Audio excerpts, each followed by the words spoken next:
They also do a family budget. And Speaker Pelosi can't even get a budget out of committee. Failure to actually meet the legal requirements of doing a budget. Failure to secure the border. Look at the crisis that's going on at our border. Such a crisis that Jay Johnson, Barack Obama's Homeland Security Secretary, said that when he would show up in the mornings, the first thing he would look at is how many illegal crossings happened the day before.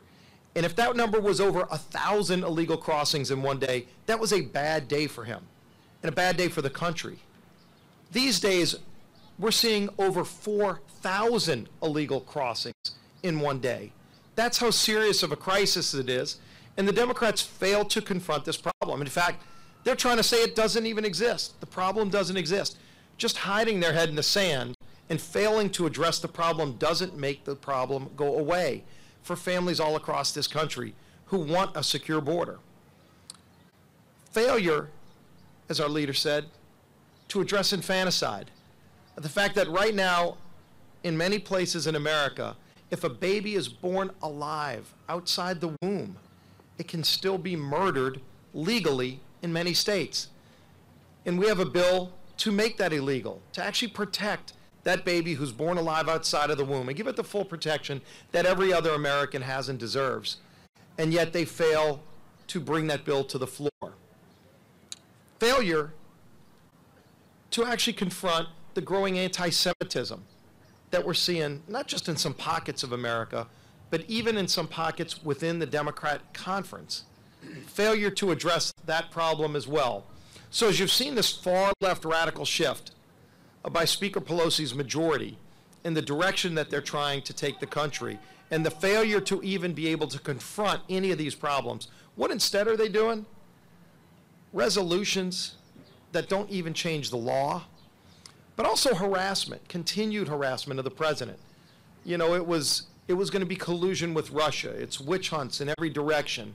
It's tax returns. I mean, every single day, all you see is an attempt to harass the president instead of confronting and solving real problems that families in this country want us to address. So when the Democrats go on their retreat, I hope as people are watching them hang out with celebrities, they're also asking them those first 100-day question. In the first 100 days, as you failed to address all of these problems that are facing our country, will you at least commit to start addressing those in the second 100 days and start confronting the problems that Speaker Pelosi failed to address in the first 100 days? Now I'd like to introduce our conference chair, Liz Cheney.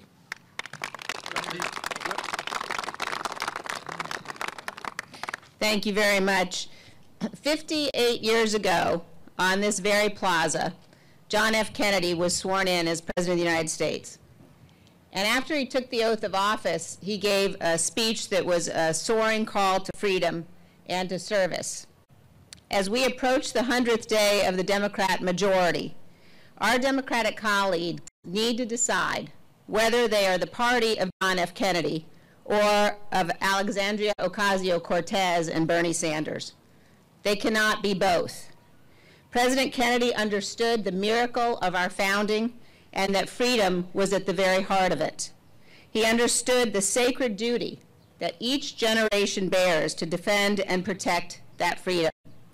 He knew, as he said on this plaza, the rights of man come not from the generosity of the state, but from the hand of God. And he knew that socialism extinguishes freedom. In Kennedy's time, the threat of socialism came from beyond our borders. Today, it rises in this very building behind us, the heart of our republic, at the hands of members of his own party.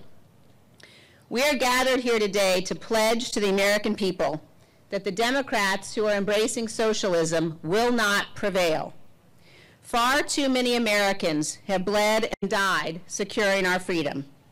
Thousands stand watch on the front lines as we meet here today. We will never let the freedom they defend be taken away in the halls of Congress. We will not allow our Democratic colleagues to make the American people slaves of socialism. We will fulfill the sacred obligation and the trust passed down to us in the words of our greatest president at Gettysburg, that we here highly resolve that this nation, under God, shall have a new birth of freedom, and that government of the people, by the people, and for the people shall not perish from the earth. We will not fail. And I'd like now to introduce to you my colleague from Ohio, Representative Anthony Gonzalez.